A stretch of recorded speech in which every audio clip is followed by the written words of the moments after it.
something like money?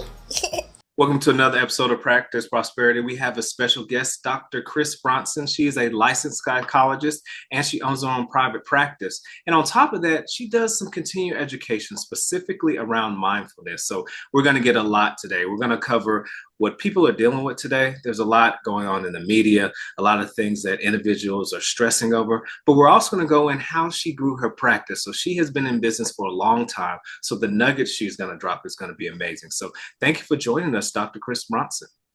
Thank you. Thanks for having me. I'm really excited to be here for this conversation. Awesome. So before we stop into it, can you introduce yourself, your practice, and some of the clients that you serve?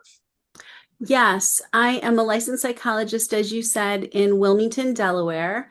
I'm in private practice and I work with clients from teenagers from 13 to older adults and work on things such as depression, anxiety, insomnia, eating disorders, relationships from the individual perspective, meaning how to have healthy relationships in life. And as you mentioned also, I like to do presentations and workshops. So I train now, I do some trainings on mindfulness for mental health providers. So speaking on mindfulness, I think this is important because we're in a tough time. In this recording, we're currently in an active war, some might say, or definitely a political engagement. We have prices going up with oil prices, so gasoline pumps, inflation. So things are tough right now. They're getting hit side by side with different information. How are you helping folks deal with this?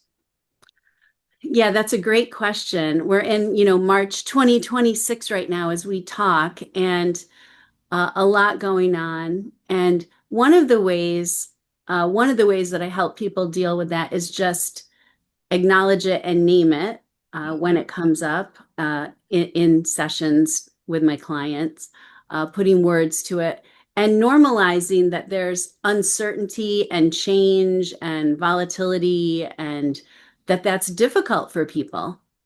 So, clients always come in with an issue that they're wanting to work on. And then when there's this much uncertainty in the world or change, rapid change going on in the world, that has ripple effects. So you work with clients, but they're bombarded with all these triggers. How do you help somebody get past those elements? Those elements, those triggers. Again,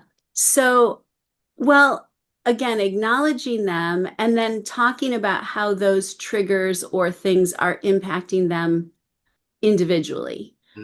How is that playing out in their own life? What things are they worried about, concerned about, or angry about, or anxious about? And then looking at, again, how does that play out in that person's life? Yeah. And then from there, talking about some ways to maybe cope differently. And also sometimes taking action can be really helpful. There's a saying, action absorbs anxiety.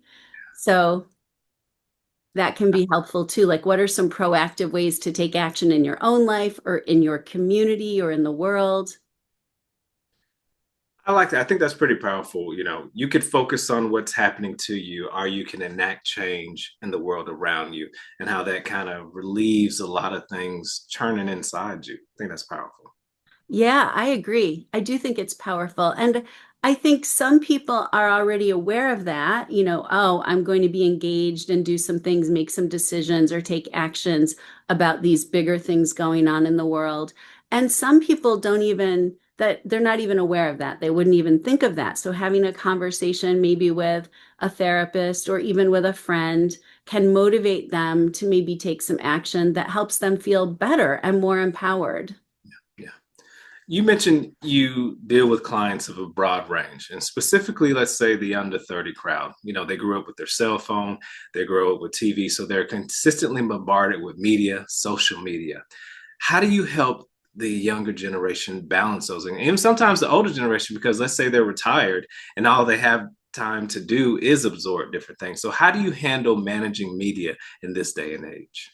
Yeah, that's really important. And you're right that under 30 or mid 30 and younger population grew up with their smartphones and don't really know any period of time before that. So are bombarded. And as you said, really most people turn to their phones, turn to their devices very automatically, very unconsciously. So that's one thing. It can be really challenging, I have to say, but maybe helping somebody take a look at how often are you picking up your phone? How often are you scrolling? How much time are you spending? What are you looking at? And also, what's the impact that that's having? How is that causing you to feel on a moment to moment daily basis?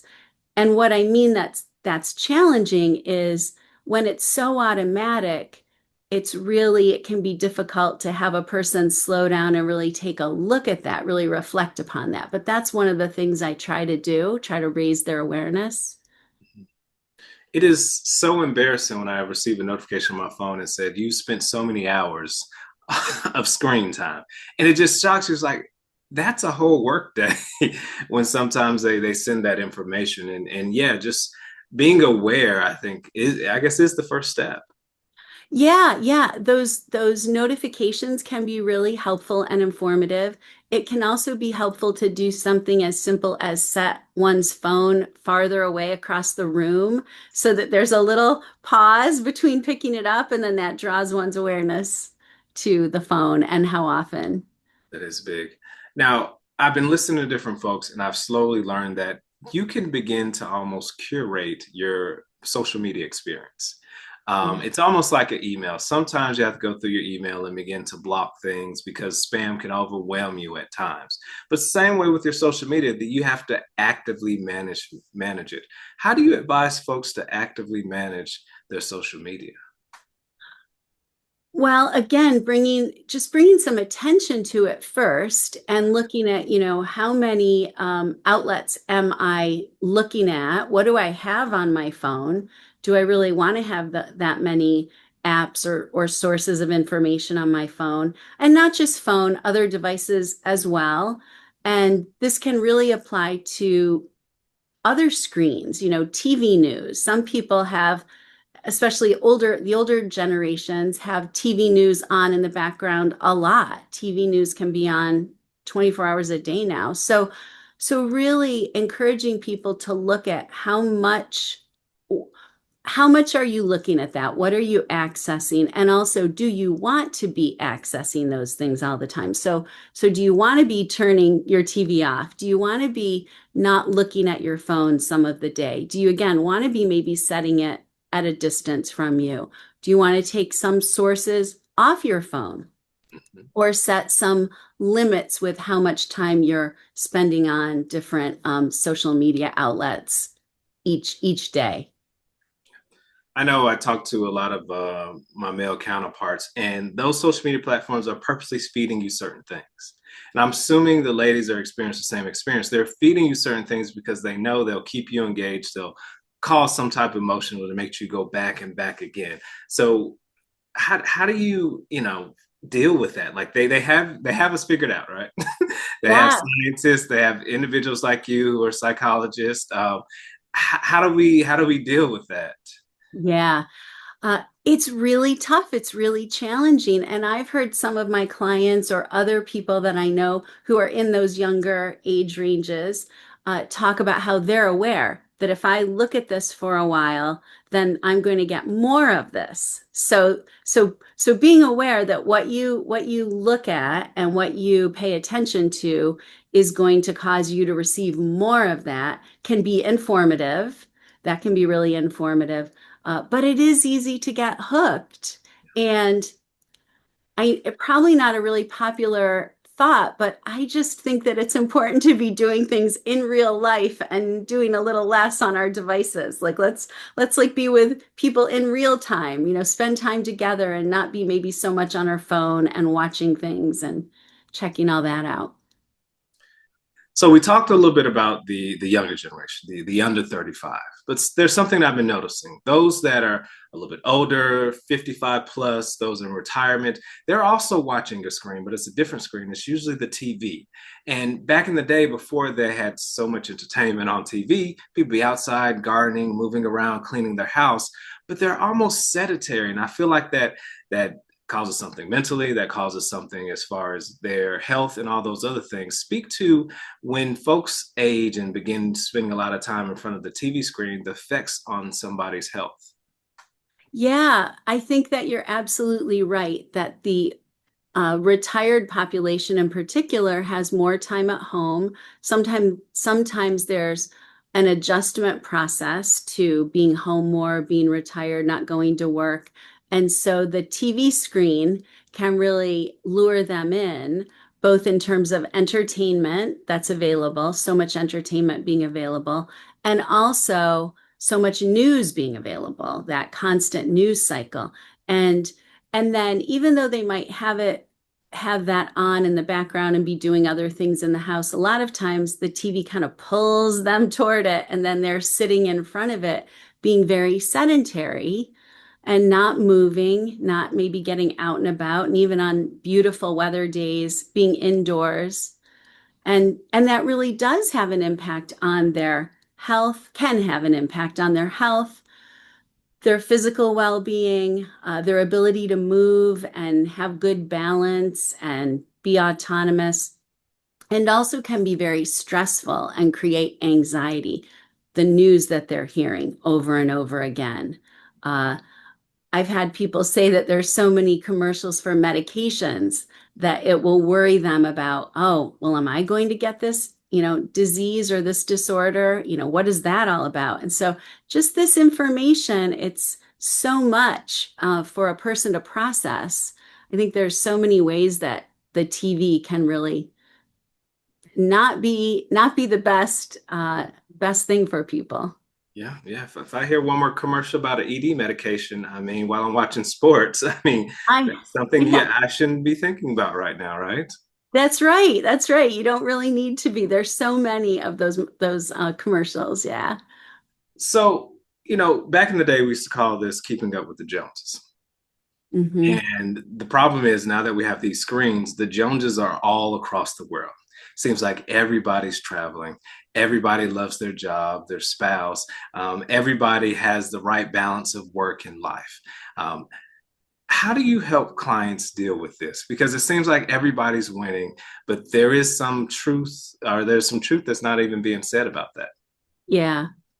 I think it's important to try to remember that these are just snapshots into a person's life or a photo album of a person's life, which is, the highlights, the best moments, not all of the moments. And it's only representative of a little bit of that person's life, a little bit of their vacation, a little bit of their relationship, a little bit of what their house looks like.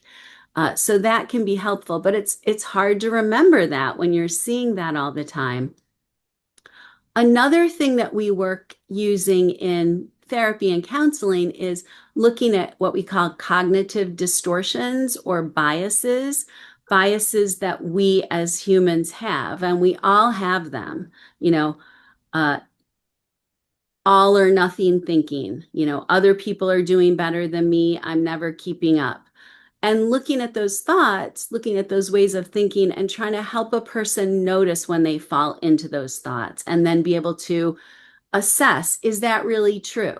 Is that really accurate? Yeah, I think that's important.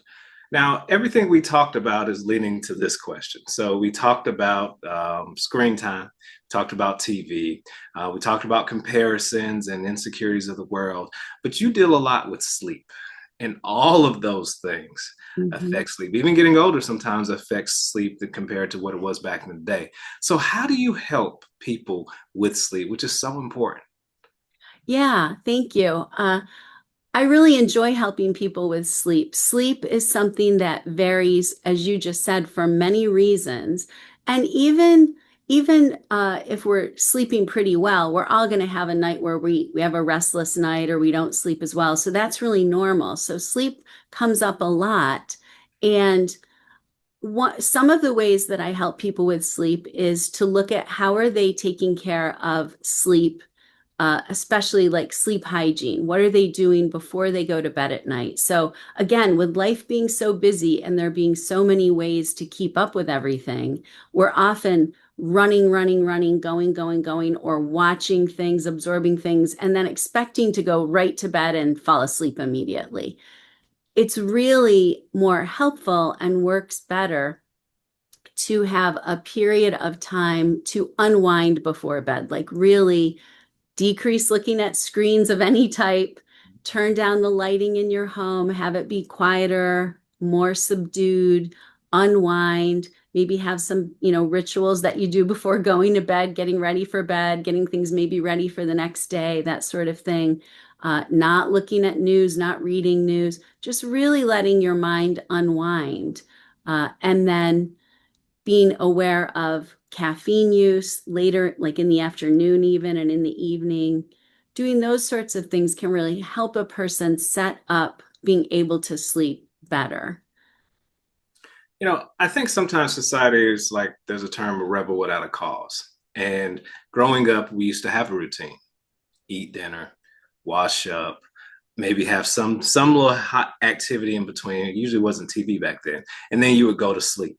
And because we are older and adults, we feel like we can do what we want, and we can, but there are costs to foregoing those rituals and routines.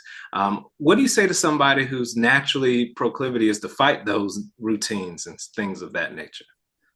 I definitely talk with people who want to fight those routines.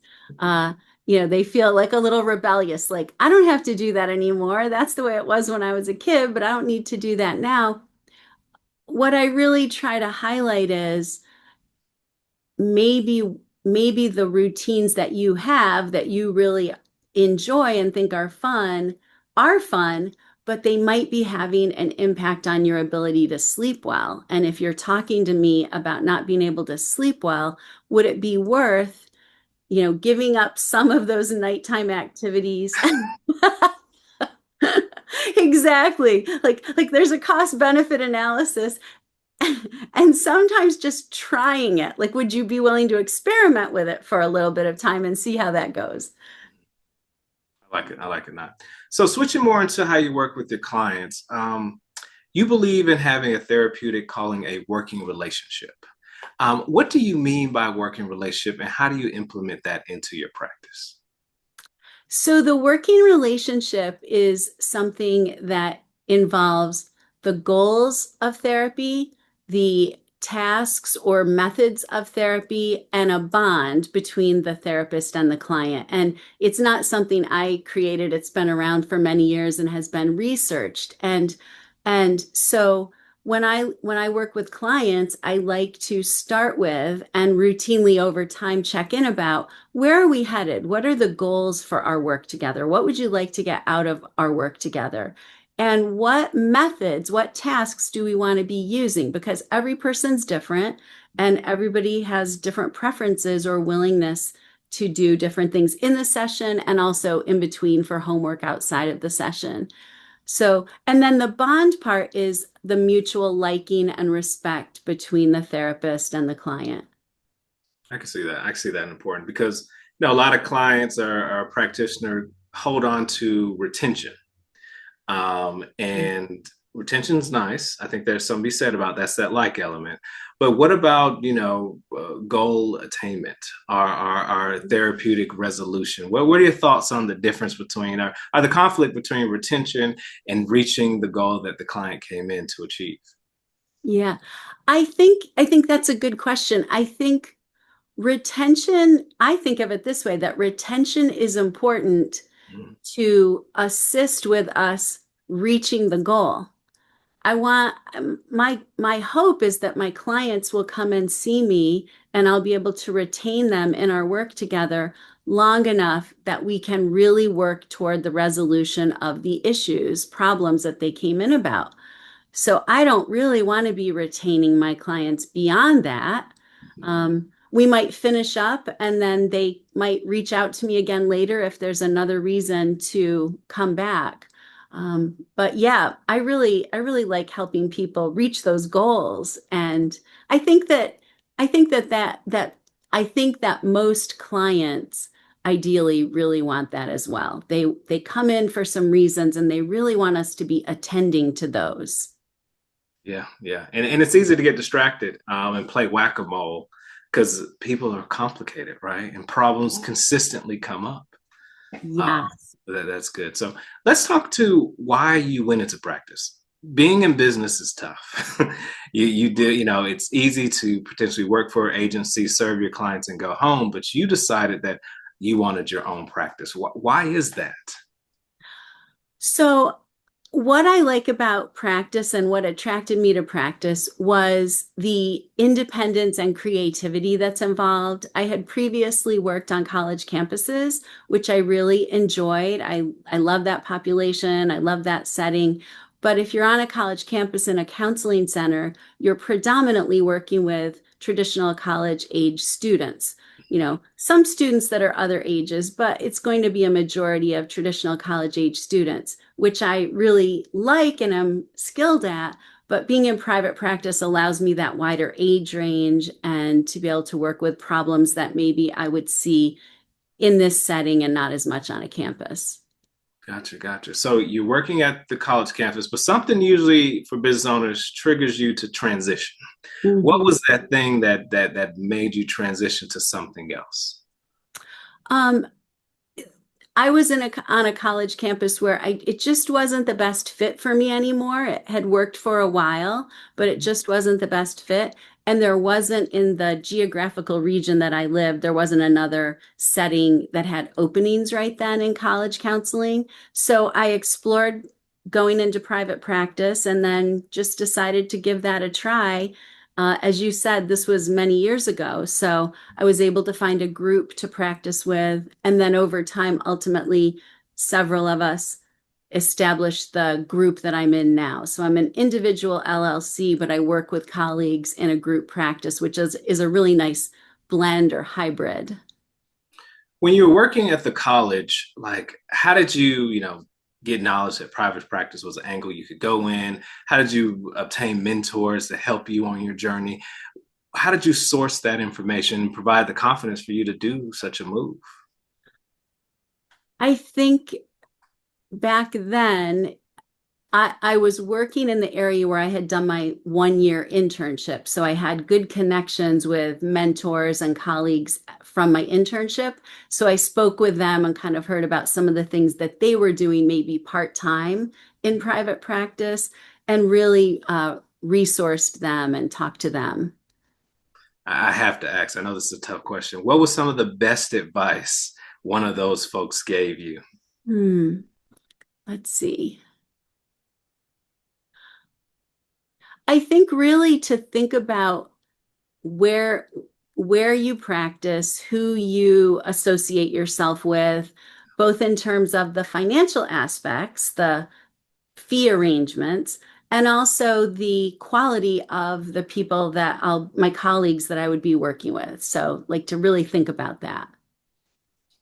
There's it's a bad joke, but they say, what ship fails the fastest or most often, they say it's a partnership. How did you know that these folks that you moved out with, start your own practice, were akin, like were people you could grow with and develop and develop with?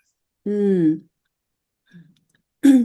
I had known them for a number of years. Yeah. I knew their work ethic. I knew the way that they handled their clinical work. I knew their values. I just really knew them well and trusted them. We were like-minded. We had conversations about this idea, and then we took the step. So it was from knowing them over time and trusting them and really knowing them well. I think it's harder when you begin a partnership with somebody maybe that is newer to you or you haven't worked with or known. So I was lucky in that way. Take us back to the moment you're having the conversation with your now partners, and you're about to leave. Like, is your heart racing? Are you nervous? Or are guys, do we dot every I, cross every T? Like, what is that like in the moment? Because I think that's exciting. Yeah. I think it's both exciting and nerve-wracking, and also a lot of T's to cross and I's to dot. So that part isn't so much fun, sort of the administrative homework of all that. But again, I do remember back to those meetings, and being there with other people I knew and trusted really helped. It helped ground me. I think it helped ground all of us.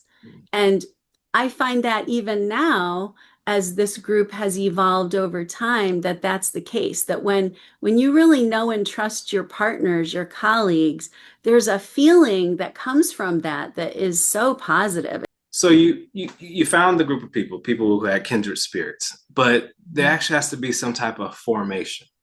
So how did y'all structure everything? Did y'all have like a parent company LLC and all of you were 1099 contractors? Were y'all full LLC partners? How did y'all think about structuring it initially?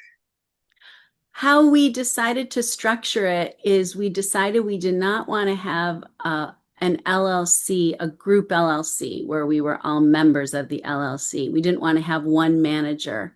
So what we decided to do was each become our own LLCs and share space and share resources and meet together regularly and really support each other and collaborate, but just not have that overarching company. Yeah, I work with clients and I told them, if you join a partnership, have your own thing on the side because little decisions that you disagree with, you can let roll off because that's not 100% who you are. Speak to that element because you're not going to agree on everything, but you still could pull off if you wanted to. What do you think about that?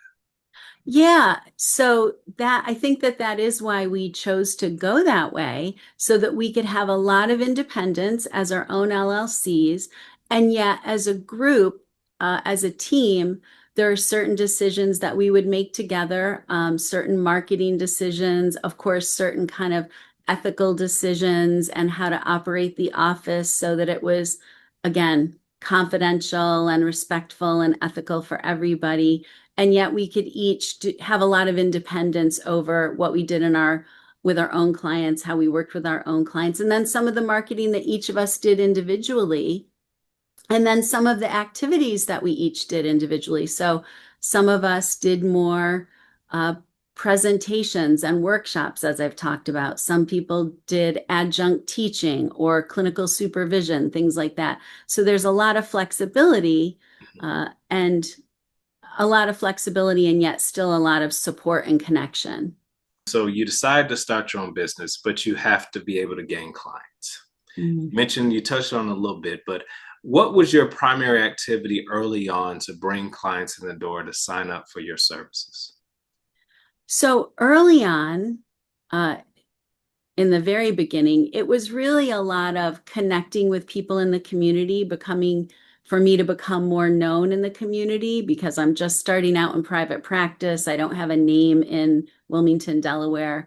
So meeting with other colleagues, joining the local psychological association, going to meetings, also talking with physicians. So anytime I would work with a client, almost anytime I would work with a client early on, I would reach out to their physician just to let them know who I was, especially if that physician had been a factor in the client coming to see me. Sometimes a physician's a first point of contact around something like anxiety or depression. So I would reach out to physicians. I have to admit, that was very hard for me in the beginning. So I can understand for people starting in practice, there can be those pain points or uncomfortable aspects of marketing. And that was one of them. I really didn't like reaching out to physicians, but I knew it was important to do, to be known, to be a known quantity to them. And over time, it really became much easier. I don't find it uncomfortable to do now. For many years, I haven't found it uncomfortable. The other thing I did was a lot more then, I still do some now, is go into the community and give presentations for free. Go to the YWCA, go to a school district and give a presentation, or go to a bookstore and give a presentation that's related to, some self-help books that I feel good about. So, and I did that focused on some of my niches like career counseling, career development, mindfulness, things like that. And then that gets your name out there as well. It's good to do, it's really great to have websites and do some social media marketing, but getting out there in real life is really helpful so that people hear who you are, see who you are, and know you. Yeah, as I do this more, if you have a service-based business, a real practice is where I specialize in, you have to touch people. They have to see you, they have to feel you. Social media, especially when you talk about higher ticket purchases, will not move the needle. They have to have some semblance of trust that sometimes only comes with seeing you. Yeah, yeah, I agree. I definitely agree. I think both with the clients need to have that trust to come through the door, but also the referral sources, I think, need to have that trust of knowing you and being willing to refer, comfortable referring. And I don't know if you experience this, but I find that the referrals that come to me are best when the referral source really knows me, knows who I am, how I work. Then I almost always just feel like I'm sure this is going to be a good fit for me because I know this referral source. They know my style. Yeah, because the opposite is also awkward. Let's say somebody refers somebody to you and they're not a good fit. Yeah. So if you can prevent that early on, because it could feel almost sometimes both folks have egg on their face when you find yourself in that situation. Yeah. Yeah. That can be awkward. That's true. I will say that I feel myself and the group that I'm in, again, we really follow through on all referrals that come in. By that, I mean, I know I've heard that sometimes people don't ever get a phone call or an email back, Mhm. and we return everybody's email and phone call. Even if we're not the right fit, we do our best to assist them to get to someone who would be a good match for them. I like that. To me, that's an extension of community customer service, in my opinion. Yeah, I agree. And I think that's important. You mentioned that you reach out to sometimes your client's physician.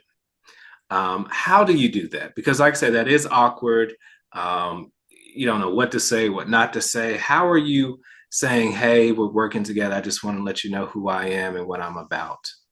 Yeah. So of course, I always get permission from the client to do that. And sometimes the client has some input that, some things they want me to say or don't want me to say. So I take that into consideration. I usually try to highlight the problem that is most relevant to the doctor. So if it's anxiety and symptoms of anxiety, I'll talk about that. Depression or insomnia, the symptoms that the client is working on.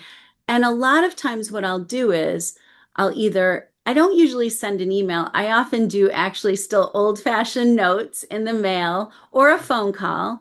And I'll just describe what we're working on and the progress that the person's made. Say a little bit about the symptoms that are improving, just to give them a little treatment update and to remind them of who I am.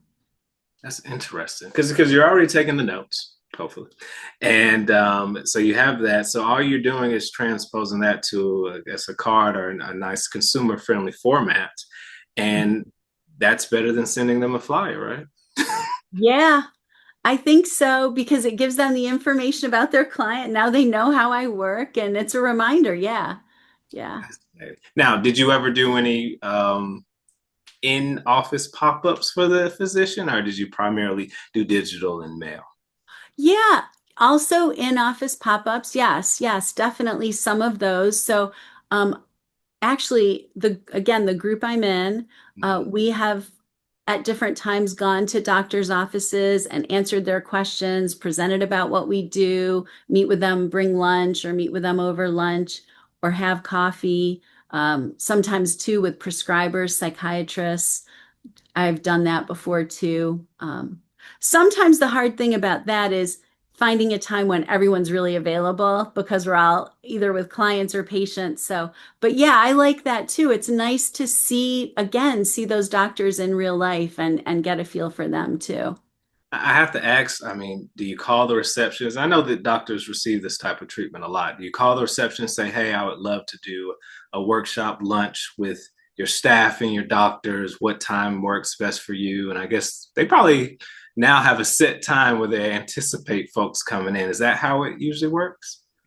Every office is different. And so yes, there's one doctor's office very close to our space where they do it exactly that way. I can't remember what day it is, but maybe it's Wednesday, once a month they have a lunch, and that's you can get slotted into that lunchtime, and they do that. That's how they meet other providers, other referral sources, and probably drug reps as well probably come in during that time. But yeah, and then other people might be more low key and say, yeah, we'd love to meet with you. Let's just find a mutual time and have you guys in and talk and meet. Um, yeah. You mentioned that you came from the college setting and now you're a business owner. And that requires us to evolve as people, almost change. What was your journey moving from a practitioner servicing clients to now that you have to deal with the whole business, the whole P&L, a whole, retention and profit and gaining clients? What was that journey like for you? Yeah. Yeah, it's been a very interesting journey of evolution, as you're saying. So, over time, in the very beginning, I learned a lot by talking with, as you mentioned, mentors, colleagues, other people who do what I do, who had been doing it already, really listening to their recommendations, asking questions, and over time, continuing to ask questions of people I trust. Sometimes I'll have friends who actually have a business background, who maybe have a bachelor's or an MBA in business, so I learn things from them as well. And then more recently, there are really great podcasts available. So your podcast, and then some other ones, Money Skills for Therapists, I really liked, the Abundant Practice podcast, and also on NPR, Life Kit has had some really good um, Hmm. episodes about business and being entrepreneurial and things like that. So there are some really good resources now out there that are available and helpful. Yeah, I like that. Yeah, it's definitely a journey. And one of the journeys, I guess it's closer home to me, is getting used to managing the numbers of your business. Mhm. Um, how did you get your head around that? You probably did not go to school to be a business major or look at a P&L or look at a profit and loss statement. Like, how did you get your head around the numbers of running a business? Yeah, I think lucky for me, this is a small thing, but I was already using Quicken in my personal life to track money in my personal life. So when I started in private practice, it just made sense to me that I needed to have a way to track my accounting for work. So for my practice. So I did that. And I know there are other options out there and more complicated, complex options for people to use. But that was one thing that really helped me. And I'm sure that somebody early on said, you need to have your own private practice checking account, private practice credit card, keep your money separate over here from your personal money. And I just did that from the beginning. And I'm glad I did it from the beginning because much easier to start that way and keep it tidy and correct. And then there are some metrics that I've paid attention to. That I've learned to pay attention to. So, just basically, like how many clients am I actually seeing per week? Because we can schedule a certain amount of clients and not see that number, or we can feel like we're seeing a lot of people. And then when we look at the numbers, it's not as many appointments as we think. So tracking that, just not very exciting, but just tracking that weekly and looking at that regularly, and then looking at income, what money is coming in quarterly, and kind of looking back at last year and checking how they compare. These are things that I do. And again, really learned from colleagues, my accountant, people like that. As a service-based business, we don't receive a tech company valuation, so we have to sometimes become independently wealthy from our business. You mentioned that you started off with Quicken, so sounds like you took money seriously early on. How have you built wealth being a business owner? Because that's very different than if you're a W-2 employee and have a 401k. Yeah, so early on, I decided to get a SEP IRA. Mhm. So that's a way that I've set aside money for myself over time. And I would recommend that people really find a way to set aside money for retirement or for whatever they would like to do. So to be setting aside that money and start early on with that and be doing that over time consistently and really keeping that um, safe and secure. So that's one way. Another way is having emergency funds, and of course having insurance, having health insurance, liability insurance for my clinical work, and disability insurance. I know nobody really loves insurances who needs to buy them, but they're important and they're there for a reason. And again, it's important to be, as you said, thinking about our livelihood and protecting that. Mhm. I think that's so important. Now, who informed you of a SEP IRA? Because that's something that's not commonly spoken of. Was it your accountant? Who informed you of this? It was one of the people that I worked with way back when I first started my private practice. Yeah, that was it just came up and that was the vehicle that she recommended and that I chose at the time. Yeah. I think that speaks to in business, it's easy to become isolated. But you do yourself such a disservice because there are things that other people know that you don't know. And it seems like that's been impactful for your career. Absolutely. Absolutely. To be connected with other people. Yeah. Yeah. And there are psychologists, therapists who are solo practitioners who are their own entity and they're by themselves in a space and they don't have colleagues working with them and they're very happy doing it that way. But I agree with you, Randall, that I really value the ability to have colleagues, next door, down the hall, at meetings when we meet to ask questions of. And you're right, they help illuminate those blind spots that we can have. So we don't know what we don't know. Mhm. I think that's so important. So this is how you've been able to grow your wealth. But sometimes there's some profit left over. That's a beautiful thing that you don't need to fund your lifestyle or save for retirement. How do you reinvest money back into the business? What are some key strategic things you've done over the year to say, well, that was really a good bang for my buck? Mm. Well, I do think that marketing is important in private practice. So investing some money in marketing is really important, however one wants to do that. And that can be, you know, bringing lunches to a group of people. It can be, as you mentioned, sending out flyers, mailers, postcards. I've done that over the course of my career. Sometimes when I've done workshops, I've paid for somebody to help me market those workshops or get the word out, help me design marketing materials, website development, those things. Uh, it isn't only marketing, but marketing is one place that I've really seen investing money pay off. Those are other ways to help spread the word about what I do, what we do. I'm a big believer that if you have money put aside for those business improvement, you're more inclined to spend it and you actually enjoy spending it more versus when you feel like you have to do it. Just speak on like putting that money aside for those, flyer. Okay, I have, I don't know, $300 a month to take a doctor out to lunch or go to their office. Like having that money set aside to execute those things. How important is that for you? I think that that's really helpful to have that budget, that idea of a budget, a Yeah. budget there's a certain amount of money that you set aside that needs to go toward your rent and your overhead. And then also setting aside money for example, marketing. Mhm. And sometimes I think it works this way as well. There might be something that you want to work toward. So, Mm. like for me, I really enjoy giving presentations and doing trainings and doing continuing eds. So that's something that I thought about. Okay, I need to be investing some money in that. And I also need to be investing also some time in that, setting aside time to be making those connections and working toward getting some of those paid opportunities. So budgeting in both money and time as well to reinvest in goals in the business. I like that. Now, this is where, I take my medicine. You've worked with clients, late teens, all the way to adult retirement.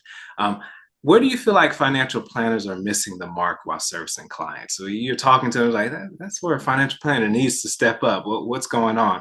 Where do you feel like we can do better?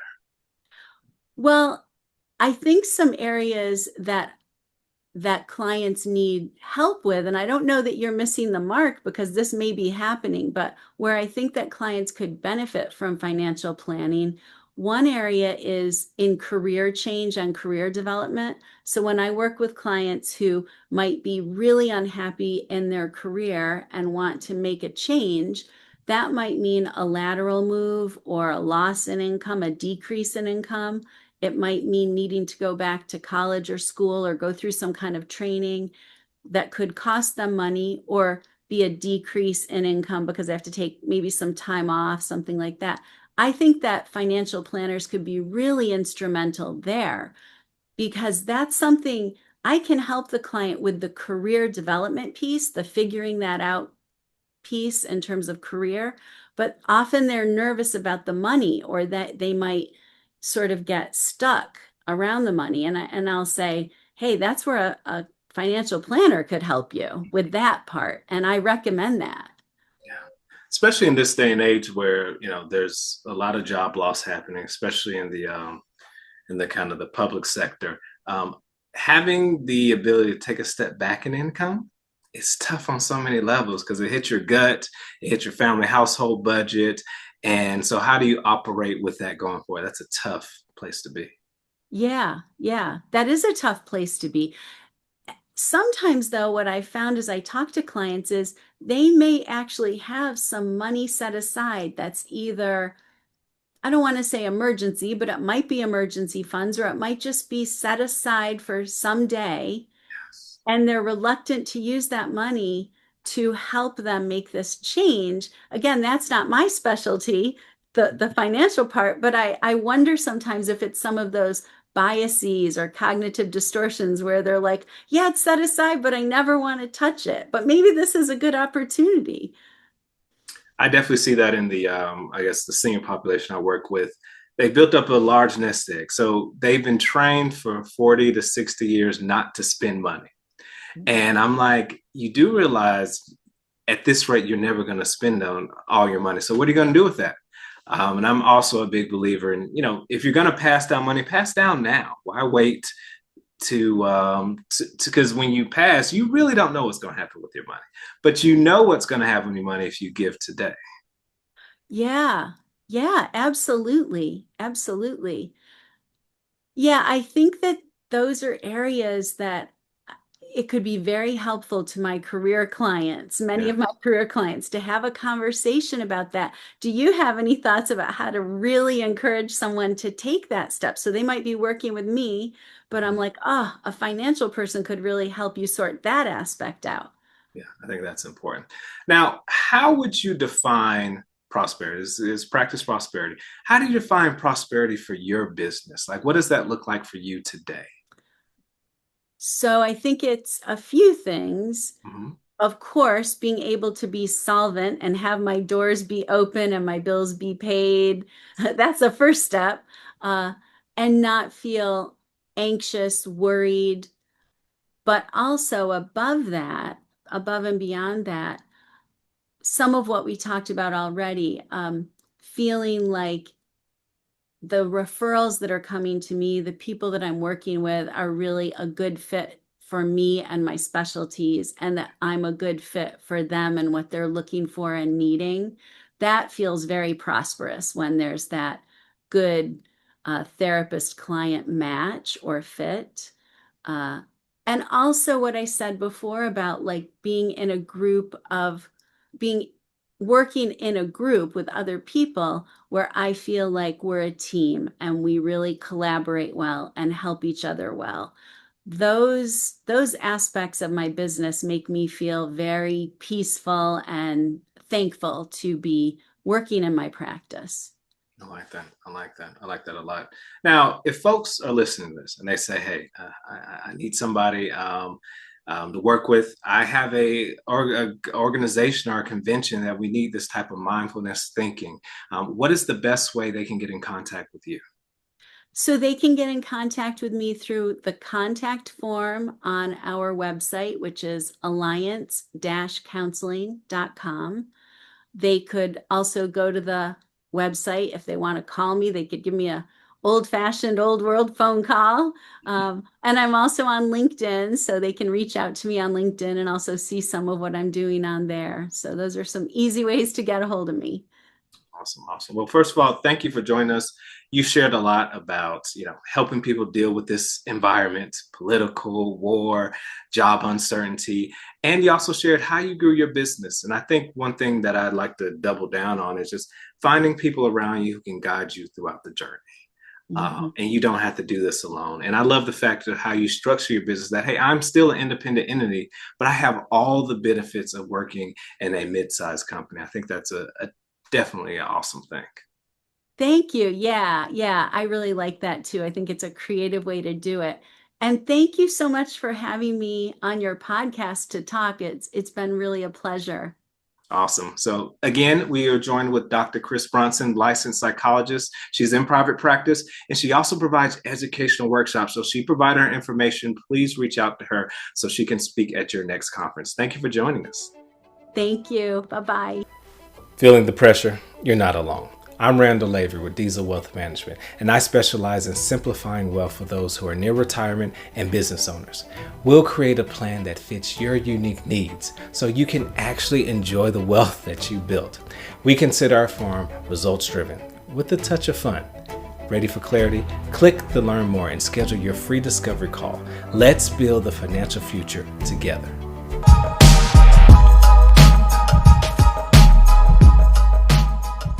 The more I know, the more money I can make.